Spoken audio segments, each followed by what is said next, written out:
The AfD is a party that has fascist traits in many areas. I refer to the definition of fascism proposed by the historian Robert Paxton. According to Paxton, fascism is a form of political practice based on the following elements: a mobilizing mass movement with a nationalist orientation that strives for a homogeneous community and is directed against perceived enemies within and without. A leader or elite who claims absolute power and does not tolerate compromise or opposition. A totalitarian control over society that regulates and monitors all aspects of life. A violent suppression or destruction of dissidents, minorities, or opponents. An expansionist and warlike foreign policy that portrays its own country as superior and wants to subjugate or destroy other countries.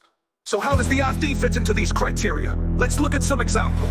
The AfD pursues a nationalist and racist ideology that views the German people as ethnically, culturally, and historically unique. It excludes other groups such as Muslims, Jews, migrants, or homosexuals as inferior or hostile. She calls for a remigration of people with a migrant background and a leading culture for Germany. The AfD denies or trivializes the Holocaust and other crimes of National Socialism. It glorifies or relativizes the Nazi era and its symbols. She speaks of a cult of guilt and a monument of shame in relation to German history.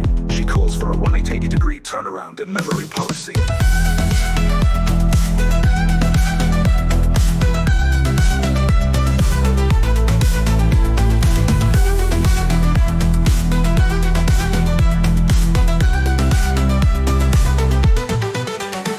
The AfD advocates a militaristic and aggressive foreign policy. It rejects the European Union, NATO, and other international organizations. She calls for an exit from the euro and a reintroduction of compulsory military service. It supports authoritarian regimes like Russia and Hungary.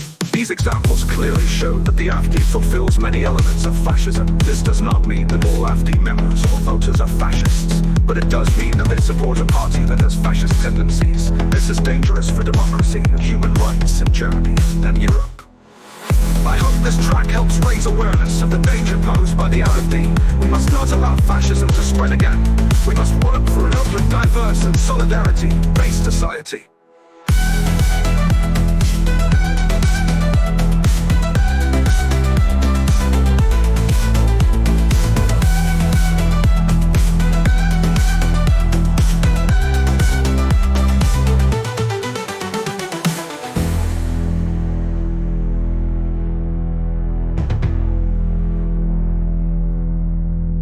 The AfD denies or trivializes the Holocaust and other crimes of National Socialism. It glorifies or relativizes the Nazi era and its symbols. She speaks of a cult of guilt and a monument of shame in relation to German history. She calls for a 180-degree turnaround in memory policy. The AfD denies or trivializes the Holocaust and other crimes of National Socialism. It glorifies or relativizes the Nazi era and its symbols. She speaks of a cult of guilt and a monument of shame in relation to German history. She calls for a 180-degree turnaround in memory policy.